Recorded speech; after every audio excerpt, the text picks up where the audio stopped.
a Mateus 13, você abre a sua Bíblia em Mateus 13, do verso 44 ao 46. São duas mini parábolas em 3 versículos, diferente das demais que tinham toda uma estruturação. Nós temos aí uma parábola em 1 versículo e a segunda em 2 versículos. O texto diz assim: O reino dos céus é como um tesouro escondido num campo. Certo homem, tendo encontrado, escondeu-o de novo, e então, cheio de alegria, foi, vendeu tudo que tinha e comprou aquele campo. O reino dos céus também é como um negociante que procura pérolas preciosas. E encontrando uma pérola de grande valor, foi, vendeu tudo que tinha e o comprou. Até aqui a palavra do Senhor. Na semana passada, o Gerson trouxe a sequência anterior, falando sobre o grão de mostarda e também sobre o fermento. E ele trouxe uma introdução, principalmente explicando sobre o reino, porque todas essas parábolas, elas vêm falar, e Jesus vem trazer a explicação sobre o reino de Deus. E às vezes é muito mais fácil nós entendermos a parábola em si, né? O assunto de cada parábola, do que o próprio reino de Deus. Porque Jesus não explica sobre o reino de Deus. E eu acredito que nunca é demais a gente relembrar um pouco disso. Não vou falar as mesmas coisas que ele falou, mas entendo que é importante a gente trazer algumas questões de o que é o reino. Nós vimos essas parábolas e todas elas tinham uma conotação com plantio, com agricultura, com exceção da parábola do fermento, mas ela tem uma conotação ali porque também tem a ver com fazer o pão, tem a ver com trigo, então está meio envolvido ali ainda.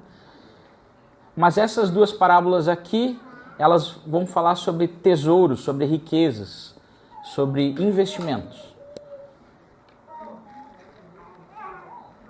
Mas como a gente viu aqui também semana passada, o capítulo 12, Jesus ele começa a confrontar os fariseus, antes de trazer as explicações dessas parábolas. E ali no capítulo 12 começa então uma intenção maior de matar Jesus. Então, nesse processo todo, ele vem trazer essas informações sobre o reino através das parábolas. E talvez a gente não compreenda de imediato, mas de fato Jesus está confrontando os fariseus, está confrontando os líderes religiosos. Então o que a gente precisa ter em mente sobre esse reino de Deus, e aqui no contexto que Jesus está trazendo, é sobre o reino que ele será o rei. Então isso é algo que precisa ficar muito claro. E o que a gente pode ter em mente é que na cruz, isso posteriormente à pregação das parábolas, Jesus então ele conquistou a sua autoridade. E o John Harrigan ele vai falar sobre uma autoridade jurídica. Ele comprou o direito da terra e do cosmos por meio do seu sangue derramado. Ele não só conquistou um povo para Deus, mas ele adquiriu toda essa criação de Deus. Então ele comprou o direito legal sobre toda a terra e sobre todas as nações. Ele tem o título de propriedade, como a gente vai ver em Apocalipse 5, também em Daniel 7. Nesse contexto desses 2 versos, quando a gente vê aquele rolo, né, cheio de selos e não tem ninguém que possa abrir, muitos comentaristas entendem que ali é como se fosse o título de propriedade do cosmos, da terra. E então Jesus ele toma para si, ele por meio da cruz ele conquista isso.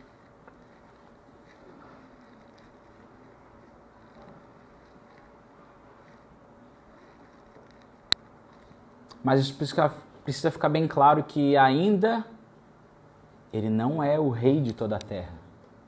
Ele adquiriu o direito de propriedade dessa terra. Mas Jesus ainda não está reinando sobre toda a terra. Então isso precisa ficar muito claro na nossa mente. Na igreja ele exerce o seu senhorio. Porque cada pessoa que ingressa na igreja, ela está reconhecendo que Jesus já é esse Senhor, mesmo que não tomou posse efetivamente, mas já legalmente ele é o Senhor. Então, por conta disso, todo aquele que ingressa na igreja, adentra no seu corpo, o reconhece como esse Senhor que um dia reinará sobre todos.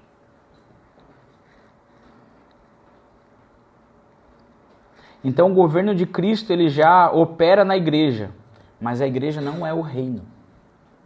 A igreja, nós, somos os súditos desse reino. Nós somos o que Paulo chama de embaixada. Nossa cidadania, como o próprio Paulo fala, está nos céus. Existe uma cidade que está nos céus e que um dia vai vir para a terra. E nós pertencemos a essa cidade. Mas aqui somos uma embaixada. Somos essa comunidade da nova aliança que está aqui em terra estranha. Somos estrangeiros e peregrinos. Até aí tudo bem?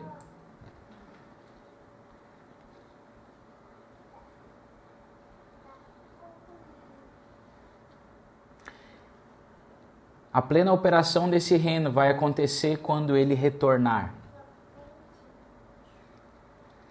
E como Daniel 2 diz, uma pedra que esmaga todos os reinos, e então ela se torna um grande reino, uma grande montanha sobre toda a terra. É nesse momento que ele toma posse do seu reino. Então Jesus hoje é como um presidente eleito, mas que ainda não tomou posse. Ele já foi eleito, ele é por direito, mas ainda não tomou posse. Isso lembra muito uma cena, a cena de Davi ungido, que já era decretado por Deus de que ele seria o futuro rei de Israel, mas ainda no tempo e na história Saul continuava rei. E é interessante que Jonatas ele se submete ao futuro rei que ainda não está empossado. De alguma forma, a igreja é como Jonatas. Ela reconhece esse rei que já foi ungido, que já foi eleito, que já foi decretado, mas que ainda não está coroado efetivamente nessa terra, reinando e julgando tudo e todos. Então, entrar no reino significa ser incluído na herança da vida eterna, ou seja, receber a vida da era vindoura. O reino não é um lugar para onde vamos quando morremos, mas é o mundo novo que Jesus trará para essa terra. Hoje somos declarados cidadãos desse futuro, conforme Filipenses 3:20 diz. A nossa cidadania, porém, está nos céus, de onde esperamos ansiosamente um Salvador, o Senhor Jesus Cristo. Nossa cidadania está no céu porque o nosso Rei está lá, aguardando o tempo determinado de sua manifestação. Então, quando aparece nas Escrituras manifestação, revelação, está falando sobre a segunda vinda de Cristo. Quando ele vai ser onde todo olho verá, como ele mesmo diz, e toda língua confessará.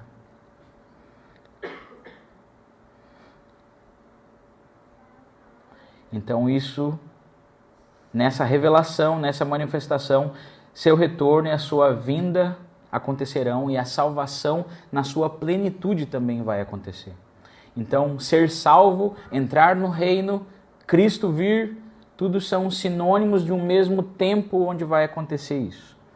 E o apóstolo Pedro, ele diz isso lá em Atos 3:20, ele diz: para que venha tempos de descanso da parte do Senhor, e ele mesmo mande o Cristo, o qual lhes foi designado, Jesus. É necessário que ele permaneça no céu, até que chegue o tempo em que Deus restaurará todas as coisas, como falou há muito tempo por meio dos seus santos profetas. Então, Pedro está dizendo, Jesus está sendo retido nos céus, está aguardando um tempo É como se o pai estivesse segurando o filho, dizendo, ainda não chegou o tempo, mas ele está querendo vir. E quando ele vier, o seu reino será manifesto. Ele será manifesto. E a salvação do povo de Deus será manifesta. Assim, o reino de Deus é o domínio soberano de Deus, como a gente ouviu. Existe esse reino eterno, onde Deus é soberano sobre tudo e todos desde sempre, como fala o Salmo 103:19. Mas o reino que Jesus se refere nas parábolas, e em todo tempo, quando ele cita o reino de Deus, ou o reino dos céus, ele fala sobre a manifestação histórica e terrena deste reino soberano na terra, por meio do filho de Davi. Um reino terreno, político, militar. Essa vai ser a expressão plena e final do reino de Deus.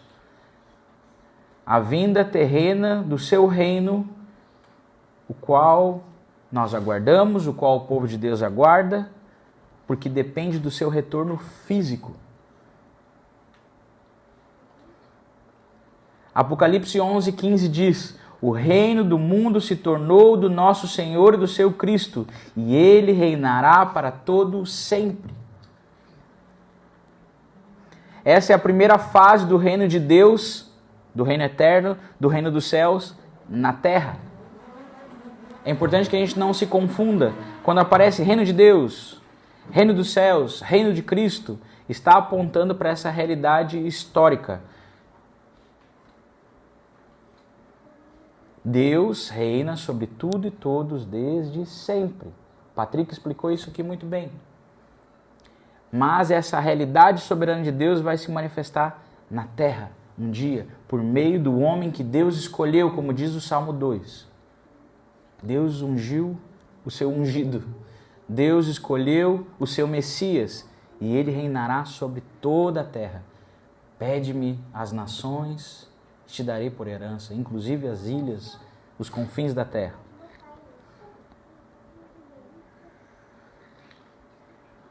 E esse reino é o reino de 1000 anos, o reino milenar, conforme diz Apocalipse 20. Você pode ler isso em casa, não lerei agora. É Apocalipse 20, do 1 ao 7. Lá fala sobre tronos que serão colocados e Cristo, a partir de Jerusalém, reinando durante 1000 anos. E os santos, o povo de Deus, a igreja, a embaixada, o que mais que a gente pode usar? A comunidade da nova aliança ressuscitará. E participará da primeira ressurreição e entrará nesse reino. E em seguida, a segunda fase desse reino, depois desses 1000 anos, é uma fase um pouquinho demorada, vem a segunda fase, quando Cristo restaurou toda a terra e é o tempo então de Deus Pai vir com toda a sua comitiva para a terra. E nós ali percebemos que essa realidade eterna, soberana, estará também na terra. Não só o Filho, mas também o Pai. Apocalipse 21 vai falar sobre isso. Então, quando Jesus ele nos ensina que a gente deve orar, venha o teu reino, seja feita a tua vontade, assim na terra como no céu, é sobre isso que ele está falando. Jesus não está fazendo uma oração tipo, vamos repetir essa oração, nossa, como ela é bonita, venha o teu reino. Não. Quando ele está dizendo isso, existe uma taça no céu, como a gente sabe, tem várias tacinhas e taçonas, e elas vão sendo cheias das orações dos santos, mas tem uma taça lá que é, venha o teu reino. E certamente essa taça vai ser cheia. E no momento certo, no momento determinado, o reino virá.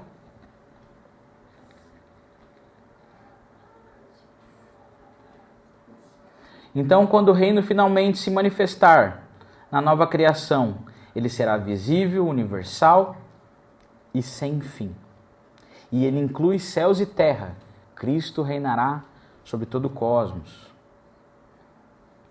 Porém, quando a gente fala sobre esse reino futuro, dá uma ideia que parece que o reino não é real, mas ele é real. Porque Cristo já recebeu a autoridade. E a influência e o poder desse reino já estão presentes na igreja, porque essa é a realidade do Espírito na igreja. A autoridade para proclamar a mensagem desse reino, o qual nós chamamos de Evangelho. O Evangelho do reino está acrescentando de forma constante e silenciosa os súditos do reino na medida em que pecadores são redimidos e graciosamente declarados cidadãos desse reino vindouro para toda a eternidade. E é exatamente isso que Pedro lá na sua pregação em Atos 3 faz. Ele diz: arrependei-vos, porque Deus está vindo com o seu reino. Deus está segurando o Cristo. É tempo de se arrepender e se converter, porque quando Ele vier, talvez não tenha mais tempo para se arrepender. Então se arrependa logo e seja esse cidadão para esse reino que está vindo. Não seja julgado pelo justo juiz, mas seja um cidadão para ingressar nesse reino. Tudo bem até aí? Ok, graças a Deus. Então, a definição sobre o reino no Antigo Testamento não é o que talvez a gente fique escutando por aí, né? O reino não é algo que está dentro de nós, ok? Ou o reino também não é uma fase espiritual da igreja. Para Jesus e os seus ouvintes, o reino é a restauração física e política de Israel, por meio da dinastia de Davi, com o fim dos impérios humanos e o governo do Messias sobre toda a terra a partir de Jerusalém, para sempre. Se a gente pudesse resumir o que é o reino, é isso. E aqui a gente tem vários textos citados, ok? Não falei deles, mas quando ele pensa na dinastia de Davi, podemos pensar, por exemplo, Isaías 11, fala, né, do renovo, o fruto de Jessé. Sobre o fim dos impérios humanos, a gente lembra de Daniel 2, da pedra que despedaça todos os reinos. O governo do Messias sobre toda a terra a partir de Jerusalém, fala de Zacarias 14. E para todo sempre, fala de Daniel 7, um reino eterno. Então, eu quero ler com vocês algum desses textos aqui do Antigo Testamento, não todos. E eu não vou ler todo o trecho, eu vou ler alguns versículos para a gente ser um pouco mais dinâmico. Eu quero começar com Isaías 11, porque Isaías é o profeta que é ainda do primeiro templo. Ele é um profeta que ainda está muito próximo do tempo de Davi, ainda tem os resquícios da glória do primeiro templo. Mas já tem muito problema em Israel, né? Isaías 11, verso 1 e 2 diz assim: um ramo surgirá do tronco de Jessé, e das suas raízes brotará um renovo. O Espírito do Senhor repousará sobre ele, o Espírito que dá sabedoria e entendimento, o Espírito que traz conselho e poder, o Espírito que dá conhecimento e temor do Senhor. Então, aqui a gente vê muito sobre a natureza do rei, ok? E fala que ele tem o Espírito de Deus. E é bem possível que esse texto embase o que o Apocalipse vai falar sobre os 7 Espíritos de Deus. Então ele é aquele que detém os 7 Espíritos de Deus, que fala da sua completude. 7 Espíritos não significa que o Espírito Santo são 7 Espíritos Santos, ok? Mas fala da sua completude, da sua ser completo, de ser perfeito. E esse rei, ele tem esse espírito completo. Isaías 11, verso 9 diz: ninguém fará nenhum mal, nem destruirá coisa alguma em todo o seu santo monte, pois a terra se encherá do conhecimento do Senhor, como as águas cobrem o mar. Verso 10: naquele dia as nações buscarão a raiz de Jessé, que será como uma bandeira para os povos, e o seu lugar de descanso será glorioso. Então aqui nós percebemos a natureza do rei e a natureza do reino. Se você lê os versículos que ficam no meio, você pode fazer isso em casa, vai falar sobre que o leão vai pastar com o cordeiro e que o menino vai botar a mão na serpente, não vai ser picado. Então ali você vê essa realidade, é uma realidade que não é do tempo de agora. Nós não estamos nesse tempo. Se você tentar pegar uma víbora, ela vai te picar. Se um cordeirinho tentar passar perto de um guepardo, de um leão, de um tigre, do que você quiser desse tipo de animal, ele vai ser devorado. Porque ainda há guerra na criação. Mas aqui fala de uma natureza desse reino que é um tempo de paz e justiça. Então, quando os discípulos de Jesus e o povo de Israel pensavam no reino, olhavam para essas coisas. Aí você tem a realidade e a ampliação desse reino a partir da visão de Daniel. Um profeta não do primeiro templo, mas um profeta do exílio onde o templo está destruído. Daniel 2, verso 27 e 28 diz assim: Daniel respondeu: Nenhum sábio, encantador, mago ou adivinho é capaz de revelar ao rei mistério sobre o qual ele perguntou. Mas existe um Deus nos céus que revela os mistérios. Ele mostrou ao rei Nabucodonosor o que acontecerá nos últimos dias. Aí a gente pula para o verso 34. Enquanto estavam observando, uma pedra soltou-se sem auxílio de mãos e atingiu a estátua nos pés de ferro e de barro e os esmigalhou. Então o ferro, o barro, o bronze, a prata e o ouro foram despedaçados, viraram pó, como pó de debulha de trigo na eira durante o verão. O vento os levou sem deixar vestígios, mas a pedra que atingiu a estátua tornou-se uma montanha e encheu a terra toda. E aí vamos para o verso 44, que é a interpretação de Daniel para Nabucodonosor. Na época desses reis, o Deus dos céus estabelecerá um reino que jamais será destruído e que nunca será dominado por nenhum outro povo. Destruirá todos esses reinos e o exterminará, mas esse reino durará para sempre. Verso 45. Esse é o significado da visão da pedra que se soltou de uma montanha, sem o auxílio de mãos. Pedra que esmigalhou o ferro, o bronze, o barro, a prata e o ouro. O Deus poderoso mostrou ao rei o que acontecerá no futuro. O sonho é verdadeiro e a interpretação é fiel. Você pode ler depois na sua casa, Daniel 2, é um texto maravilhoso, no qual Nabucodonosor tem um sonho, Daniel interpreta, e ele vê algo do futuro, muito do futuro. E aqui ele vê a transferência de autoridade do reino.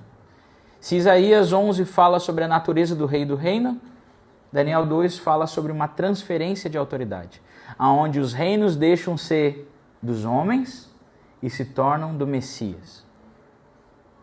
É exatamente o que a gente viu lá em Apocalipse 11. Os reinos da terra vêm a ser do nosso Senhor, do seu Cristo. Se Daniel 2 fala dessa transferência de poder olhando para o reino, Daniel 7 fala do rei.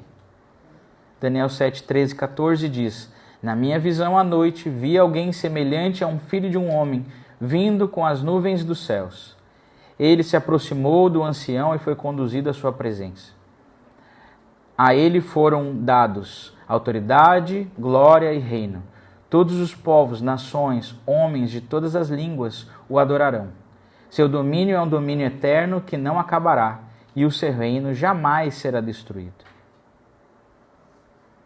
E por fim, um terceiro texto, ou melhor, quarto texto, para complementar a compreensão do reino, desse reino que para Jesus e para os seus ouvintes era normal, mas que a gente fica boiando, é o texto de Zacarias 14.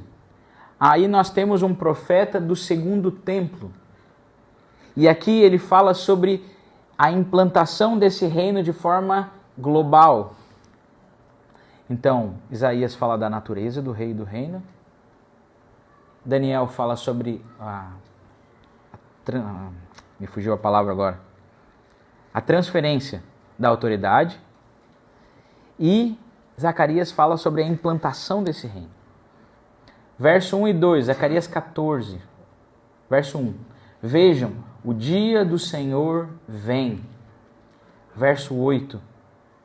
Naqueles dias, águas correntes fluirão de Jerusalém, metade delas para o mar do leste e metade para o mar do oeste. Isso acontecerá tanto no verão quanto no inverno. Verso 9. O Senhor será rei de toda a terra. Naquele dia haverá um só Senhor e o seu nome será um único nome.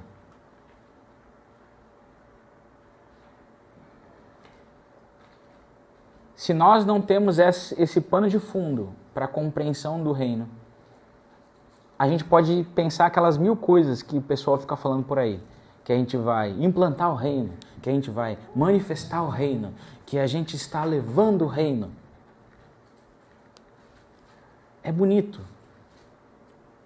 Mas na cabeça de Jesus, dos seus discípulos e daqueles ouvintes judeus, não faz nenhum sentido.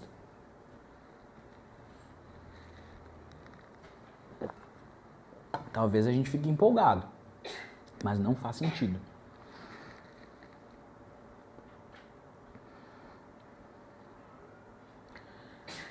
O que a gente precisa ter em mente, olhando para as parábolas e aquilo que Jesus está trazendo, é que existe uma natureza oculta do valor desse reino.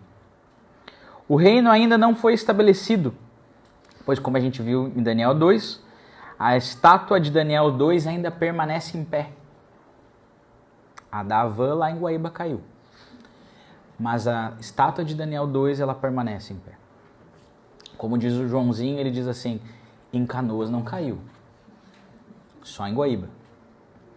Então, a estátua de Daniel 2 permanece em pé. A pedra ainda não rolou ao ponto de destruir essa estátua.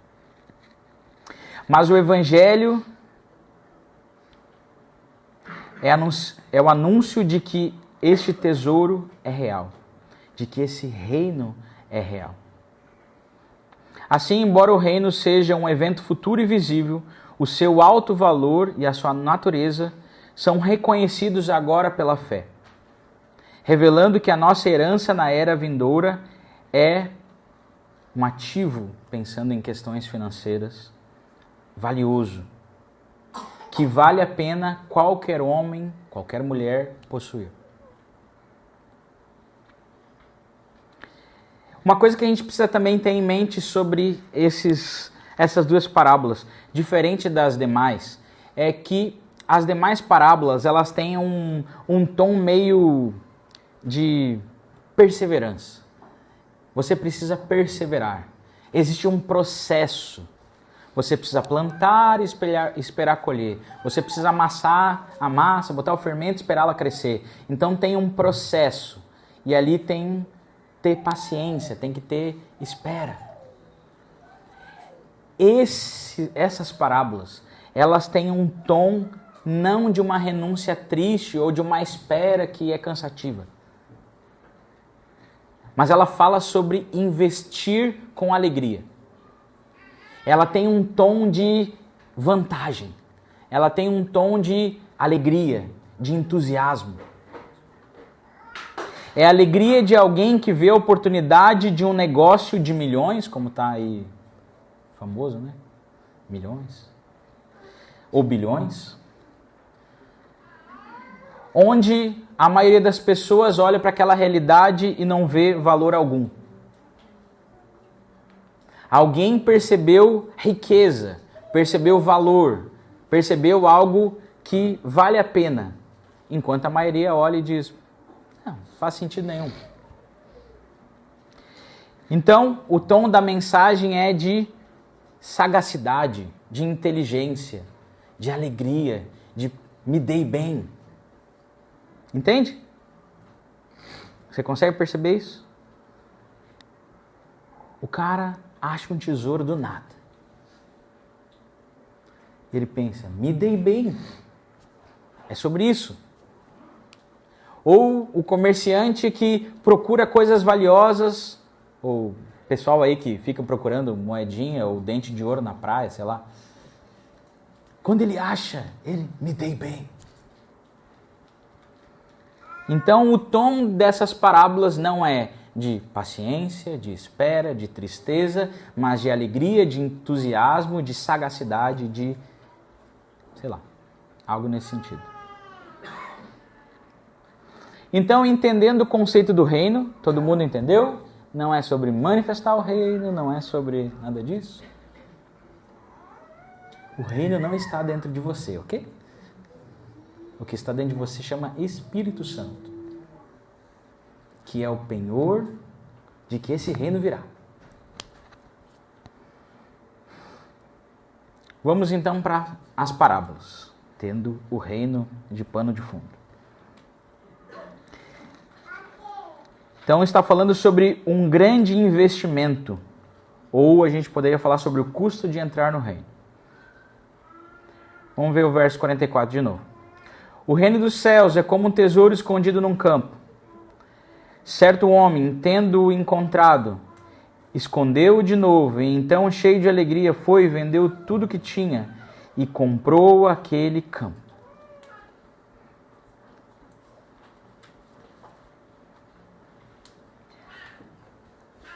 A parábola, ela é muito simples, ok? Não tem muito o que explicar ela. O camarada estava lá, arando, capinando, cavando, e do nada achou um tesouro. Um vaso cheio de moeda, um baú, não sei, o texto não diz. Mas ele achou. E ele tampa rapidinho, ele pensa, o dono dessa terra quer vender baratinho. Sai correndo, vende tudo que tem. Talvez, o texto não diz isso. Pegou emprestado com alguém da família, empresta aí, depois eu te pago, isso aqui. Tarará. Chegou lá, comprou a terra. E tomou para si e pensou, valeu a pena.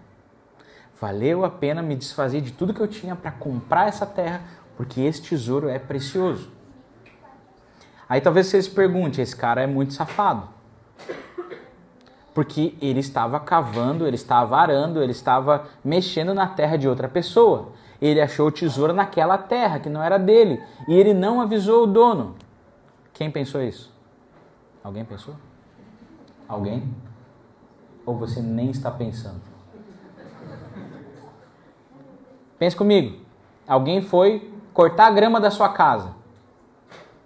E aí, ele descobriu algo no seu terreno. Tampou. Chega do nada para você e diz, tenho 500 mil aqui para comprar tua casa. E tu? Tá, beleza. Se tu descobre depois que ele achou lá, sei lá, petróleo, como é que você ia se sentir? Então, eu quero te dizer que ele não foi um safado. De acordo com John MacArthur, comentando esse texto, ele explica que o ensinamento rabínico da época era que, se o tesouro não estivesse guardado dentro da casa, aquele que achou não precisava prestar contas para o dono daquele terreno, daquele lugar. A menos que estivesse dentro da casa, no meio das paredes da casa, aquilo seria de fato do dono do lugar. Como ele achou no terreno, assim, em qualquer lugar, é bem provável que aquela pessoa nem sabia que aquele tesouro estava lá. Ok? Então, ele não fez nada de errado. O que ele percebeu é, esse cara tem essa terra, nunca mexeu nessa terra, nunca descobriu esse tesouro, eu vou comprar esse lugar. Mas o que a gente percebe aqui? É de que ele não estava procurando o tesouro. Ele simplesmente tropeçou no tesouro. Ok? Até aí?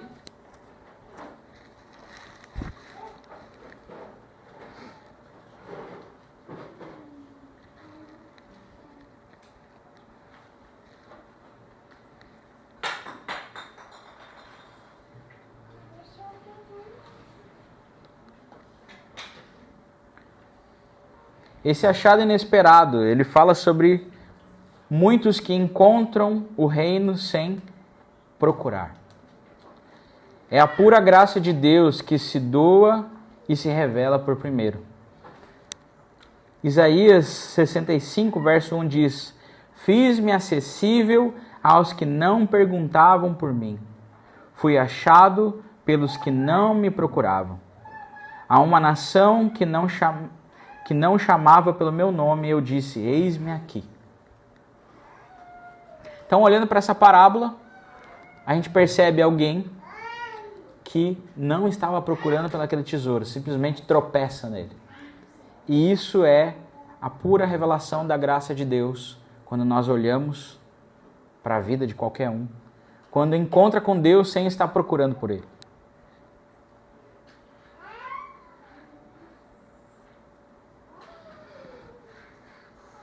Então, ele vai, esconde, vende tudo.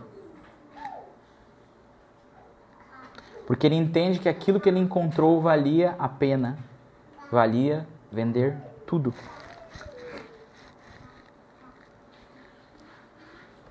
Para as crianças, eu gostaria de fazer uma ênfase. Imagina você encontrar um mapa de um tesouro de verdade em um terreno em que todos acham que aquilo não tem nenhum valor. Valeria a pena você vender todos os teus brinquedos velhos para encontrar aquele tesouro, encontrar aquilo que tem de tão precioso naquele terreno. Isso vale para os adultos também, não só para as crianças. Quando a gente vai para a parábola da pérola, verso 45 e 46, vamos olhar o texto aí. Diz assim: o reino dos céus também é como um negociante que procura pérolas preciosas. Encontrando uma pérola de grande valor, foi e vendeu tudo que tinha e a comprou.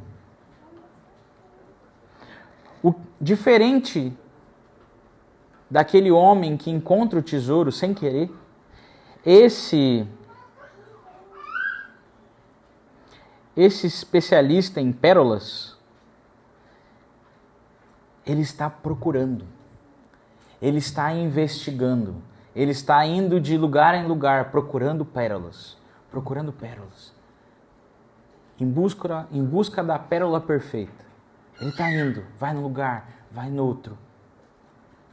E o que acontece é que quando ele encontra, e ele sabe o que ele quer, ele faz o mesmo que o homem que encontrou o tesouro. Ele vai, vende tudo que tem e adquire essa pérola. E ele entende que vale a pena vender tudo que ele tinha, talvez outras pérolas, talvez outras pedras preciosas, outras riquezas, em prol de adquirir aquela pérola.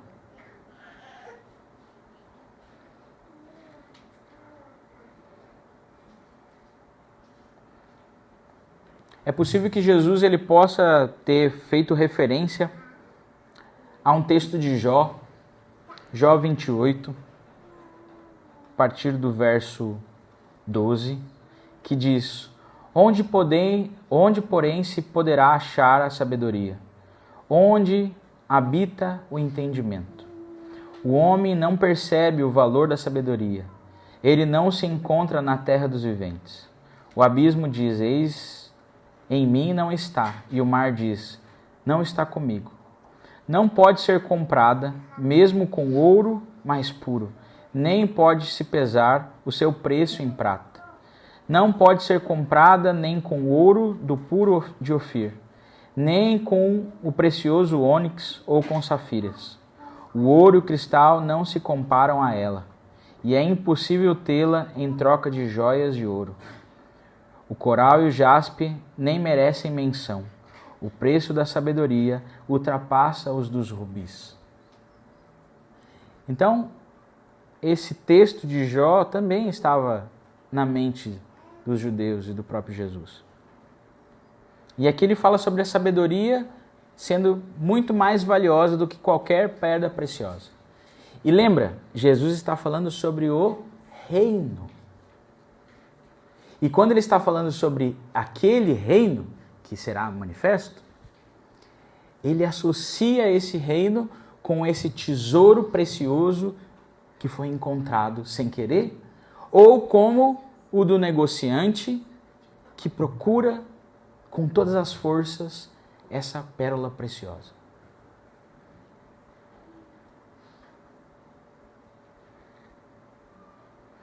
O salmista também diz assim, Salmo 119, verso 162.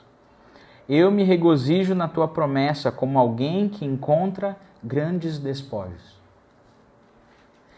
E perceba o termo do salmista. Eu me regozijo na tua promessa. Quando Jesus está falando sobre o reino, ele está falando sobre uma promessa. E a promessa desse reino que virá é como encontrar um tesouro, é como encontrar uma pérola. Ou seja, acreditar nessa promessa, crer que ela vai acontecer, que ela vai se cumprir, é como adquirir essa riqueza. Como eu disse, as duas parábolas são curtíssimas. E elas quase que se explicam. Mas se nós perdemos a referência sobre o que Jesus está falando a partir das parábolas, a gente fica viajando. Ele está dizendo que aquele que espera pelo reino de Deus, aquele que acredita no reino de Deus, aquele que espera pelo Messias, que espera por Cristo, aquele que coloca a sua confiança em Cristo, é como alguém que encontrou um tesouro precioso, mais valioso do que tudo.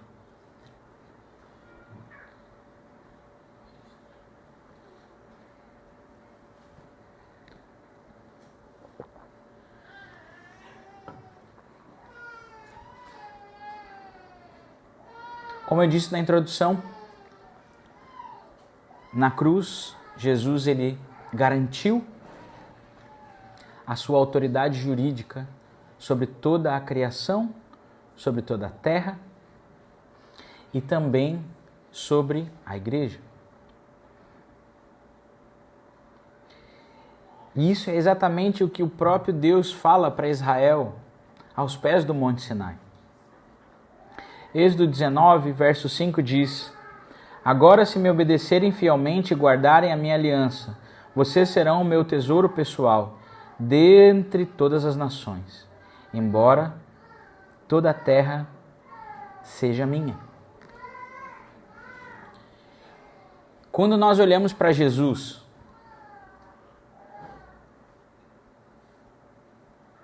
ele também vendeu tudo quando ele se desfez da sua glória para nos comprar como um tesouro pessoal. Então, quando Jesus faz um convite para que vendamos tudo, ele não está falando de algo que ele já não provou em si mesmo.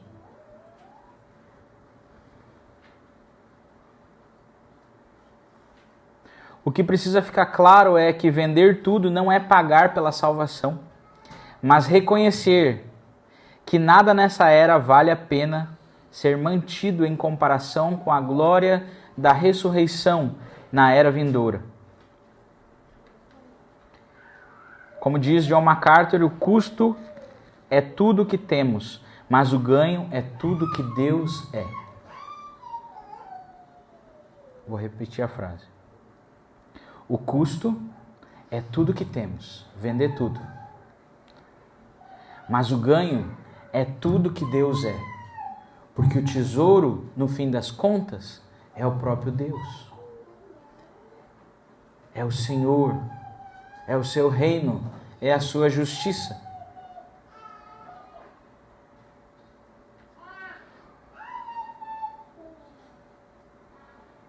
Mas como eu disse, Cristo não nos chama a algo que Ele já não tenha feito.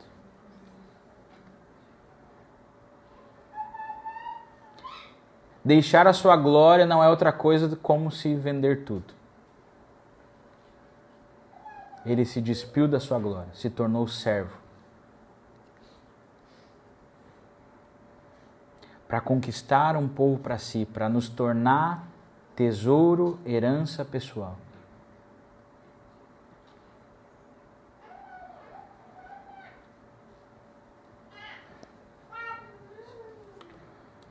Estou indo para as conclusões.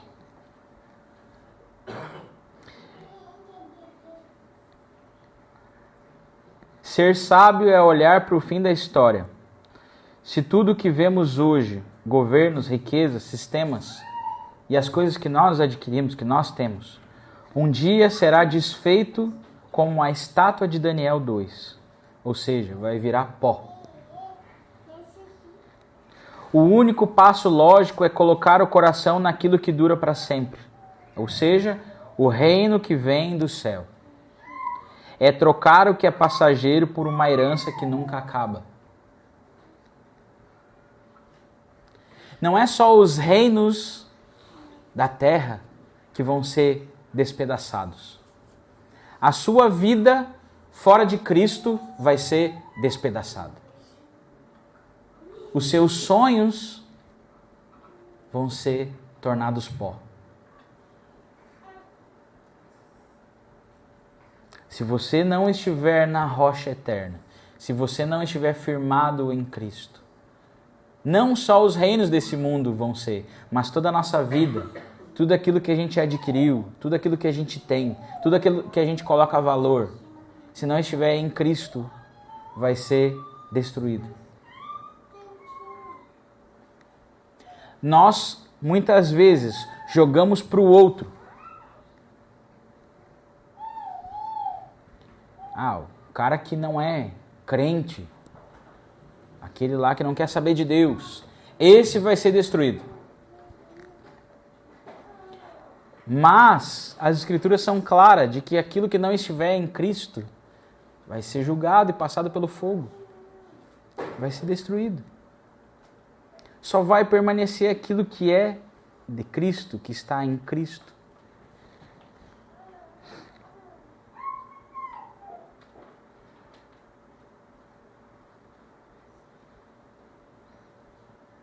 Como diz o Salmo 119, verso 27, amo os teus mandamentos mais do que o ouro. Deveríamos amar mais a palavra do Senhor do que as riquezas que adquirimos. Deveríamos amar mais o plano, a vontade de Deus, o reino de Deus, ter mais expectativa na volta de Jesus, no que Ele nos promete, do que nas coisas que conquistamos na força do nosso braço e colocamos nossa confiança.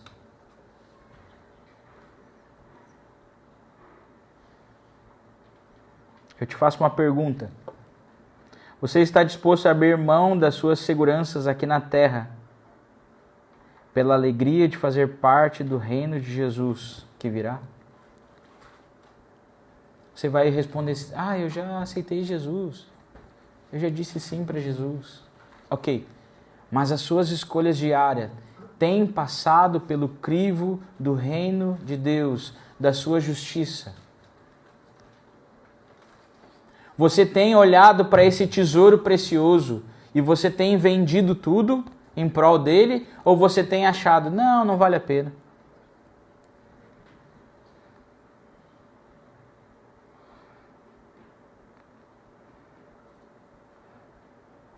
Vamos a algumas aplicações rápidas antes de finalizar. Essas duas parábolas, elas são muito simples, ok? E elas não tratam sobre princípios de investimento. Para aqueles que estudam investimento, sabem que isso que esses caras fizeram não é bom. Vender tudo que tem e aplicar no mesmo investimento não é correto. Então eu preciso te dizer, essas parábolas não estão falando sobre investimento, sobre técnicas de investimento, sobre princípios de investimento. Tá bom, Igor? Fica tranquilo, não...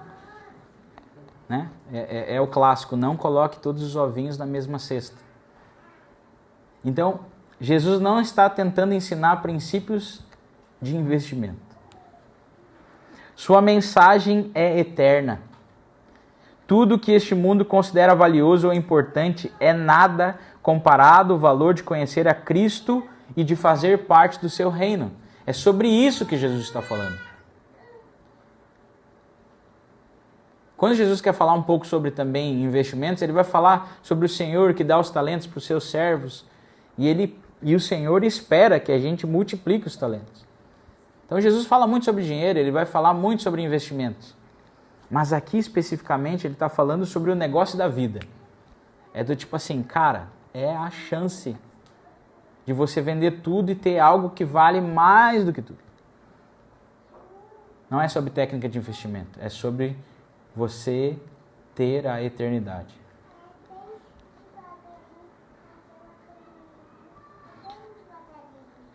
Então aqui 6 lições sobre essa parábola para a gente finalizar.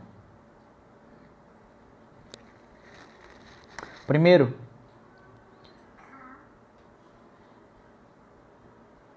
um valor que não pode ser medido. O valor dessa riqueza é imensurável. Temos em Cristo e em seu reino um tesouro eterno de um valor incomparável. Este tesouro é incorruptível, sem mácula, eterno e está guardado no céu, sob custódia do Rei, para ser manifestado na terra no dia da revelação de Jesus Cristo, conforme 1 Pedro 1, do verso 3 a 12. Fala que a nossa cidadania está guardada no céu, até o dia que Cristo vai trazer do céu para estabelecer esse reino na terra. Então esse tesouro, o reino de Deus, ele não pode ser medido, ele é imensurável. Segundo ponto, existe um valor escondido nele, nesse momento. O reino não é visível na superfície. O tesouro estava escondido. A pérola precisou ser procurada. Ele parece escondido no meio de um mundo comum. É preciso buscar a Deus de verdade para perceber que seguir a Jesus vale mais do que qualquer fama ou sucesso atual.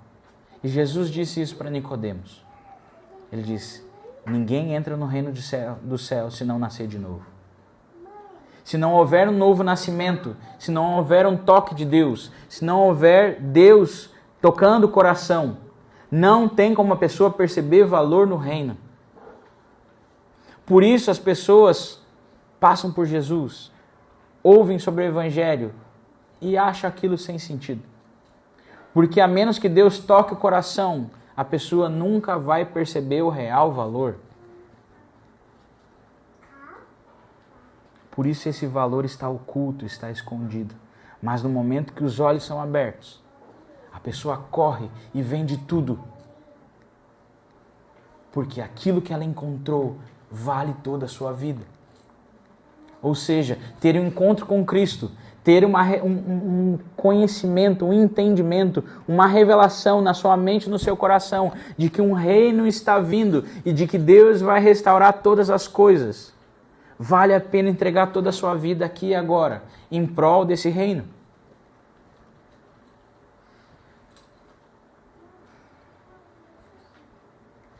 Terceiro ponto, terceira lição dessas parábolas. É uma decisão de cada pessoa. Ninguém entra no reino de carona por causa da família ou da igreja. Eu que vim de berço luterano, então a gente era luterano e virava luterano e continuava luterano e seguia luterano. Mas a pessoa não tinha um encontro real com Cristo. É muitas vezes o que na igreja católica também tem, né? A pessoa é católica, a família é católica, vai seguindo católica e vem. Só que isso alcançou a igreja evangélica como um geral. Existem os filhos dos evangélicos, dos pentecostais, eles vão indo. Mas eles não têm um encontro com o rei e o reino. Ou seja, vai chegar na porta e não vai entrar. Como o homem do campo e o negociante, cada um de nós precisa ter o seu próprio encontro com o valor de Jesus e decidir por si mesmo segui-lo. Cada um aqui, seja adulto ou criança, precisa decidir vender tudo e seguir a Cristo. A imagem é vital, pois Jesus estava instruindo pessoas que tendiam a pensar que por serem parte da nação de Israel, eram automaticamente membros do reino do Messias. E João Batista disse, se Deus quiser, Ele faz dessas pedras filhos de Abraão. Ele faz essas pedras clamarem. Não ache porque você nasceu que a sua etnia, o seu sangue te faz agora especial. E é exatamente isso que Paulo fala em Romanos 2, do verso 28 a 29. Verdadeiro israelita é aquele que tem o seu coração circuncidado. Ou seja, se um judeu não tivesse encontro com o Messias e reconhecesse que aquele que morreu na cruz era de fato o Messias, ele não entraria no reino, mesmo sendo filho de Abraão por sua etnia. E isso está sobre nós. Então não ache que seus filhos vão automaticamente entrar no reino se eles não tiverem um encontro com o Senhor e estiverem dispostos a vender tudo. Não ache que porque um dos cônjuges tem uma intimidade com Jesus, o outro não precisa. A coisa não funciona por osmose. Ok?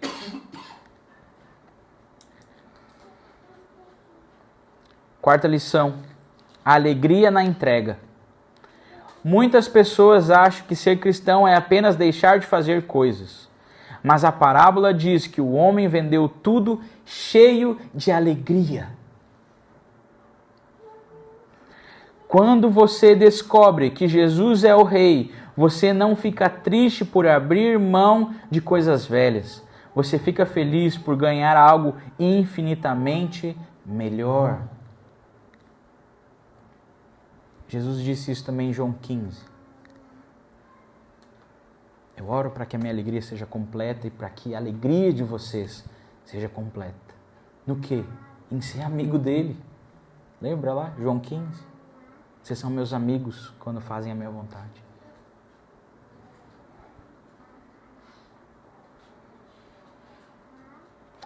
Quinta lição.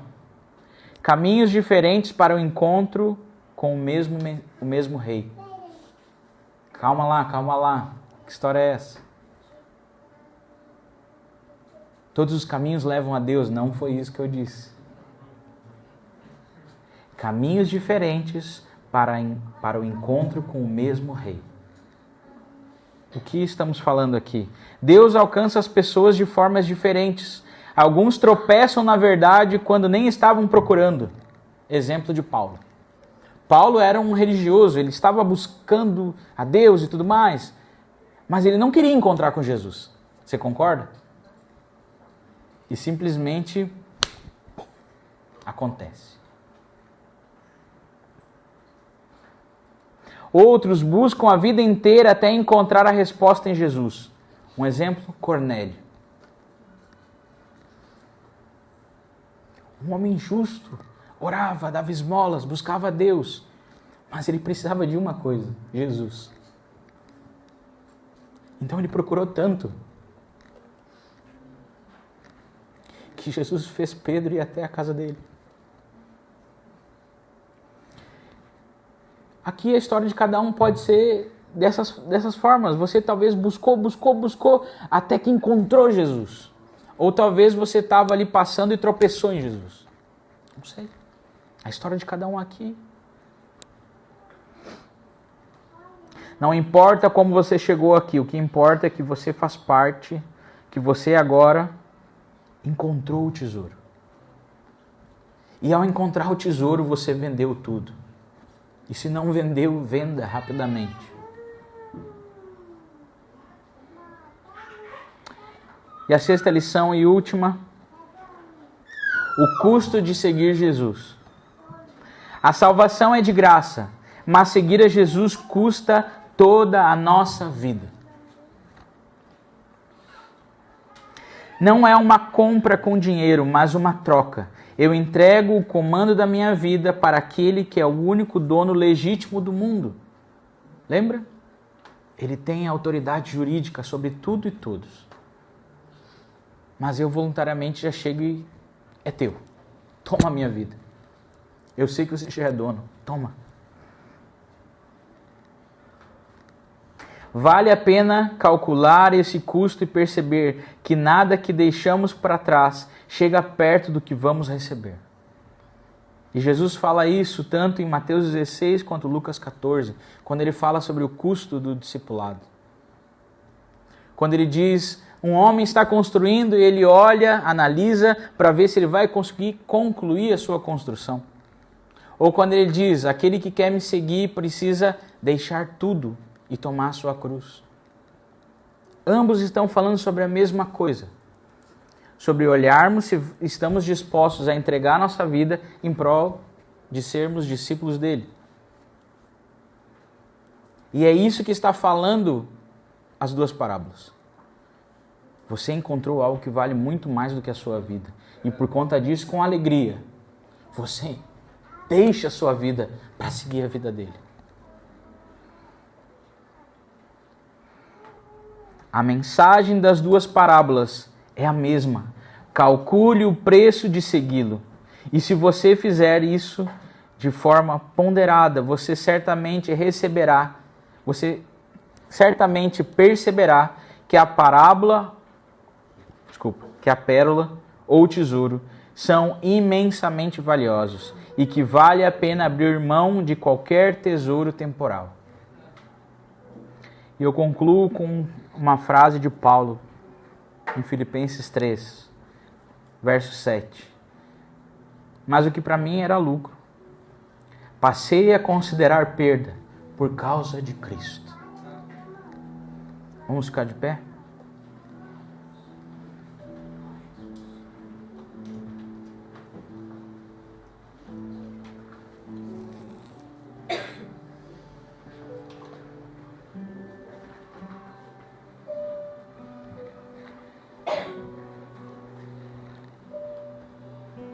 Mais uma vez eu te pergunto, você está disposto a abrir mão das suas seguranças aqui na terra, pela alegria de fazer parte do reino de Jesus que está chegando?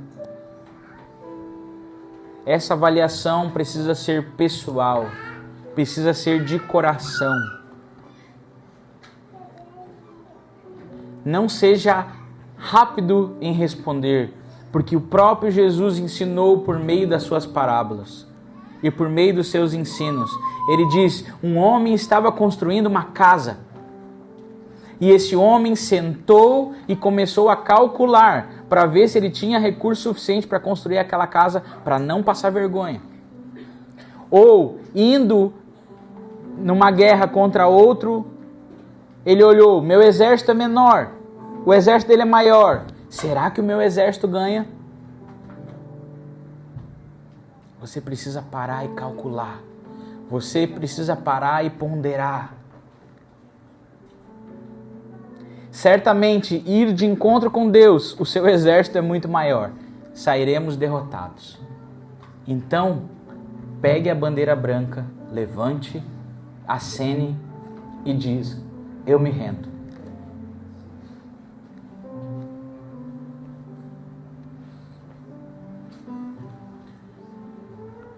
Hoje é tempo de você se render ao Senhor.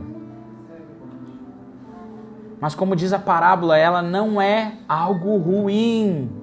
É sobre você trocar a sua vida medíocre por uma eternidade com Cristo no seu reino, que vale muito, muito, muito mais do que suas escolhas.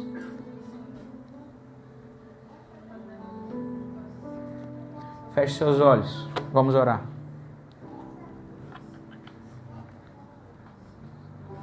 Pai, em nome de Jesus, nós nos colocamos diante de você. Abre os nossos olhos para perceber, Senhor, a grandeza imensurável que é o Senhor e o seu reino. Dá-nos uma revelação de Jesus Cristo nessa noite, como nós cantamos hoje. Nós queremos ver o Cordeiro, nós queremos ver o filho de Davi, o filho de Abraão. Nós queremos ver o Filho do Homem, aquele que recebeu toda a autoridade. O Cordeiro que era morto e recebeu o domínio de toda a terra. Aquele que tomou posse da escritura da terra. Dá-nos uma visão. Dá-nos uma visão do Senhor. E mostra-nos, Senhor, que vale a pena, Senhor, entregarmos nossas vidas. Você e o seu reino são muito mais valiosos do que as nossas escolhas. Perdoa-nos, Senhor, quando temos escolhido a nós mesmos. Quando temos escolhido, Senhor, fazer da nossa vontade, do nosso jeito, Senhor. Perdoa-nos, Senhor, nessa noite, quando temos andado como um filho, Senhor, que não ouve o seu pai. Muitas vezes temos sido, Senhor, como aquele filho que pediu para ir embora da casa do pai. Mas muitas vezes somos como o filho que permanece na casa e não desfruta daquilo que o pai proporciona.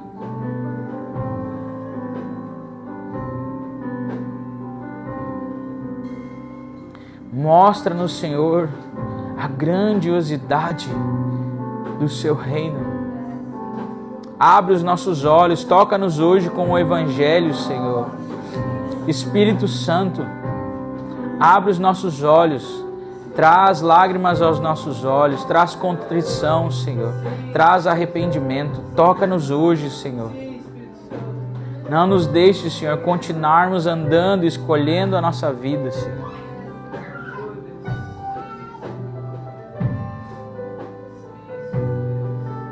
Que a revelação que Paulo teve venha sobre nós, Senhor. Tudo é considerado como lixo comparado com Cristo. Nada tem esse valor. Vale a pena abandonar tudo por você, Senhor. Lembra-nos, Senhor, no dia de amanhã. Lembra-nos na semana, nas nossas casas, nas nossas famílias, no nosso trabalho. Que o teu reino vale mais do que todas as coisas. E esse reino está vindo. E essa pedra que é Deus que libera, ela destrói todos os reinos desse mundo, inclusive os nossos reinos pessoais.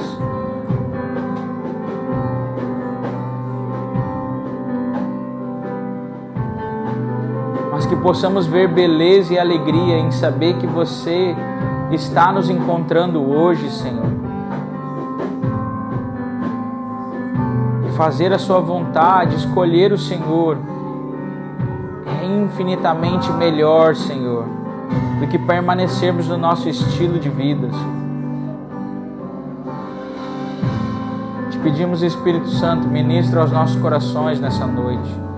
No nome do Senhor Jesus.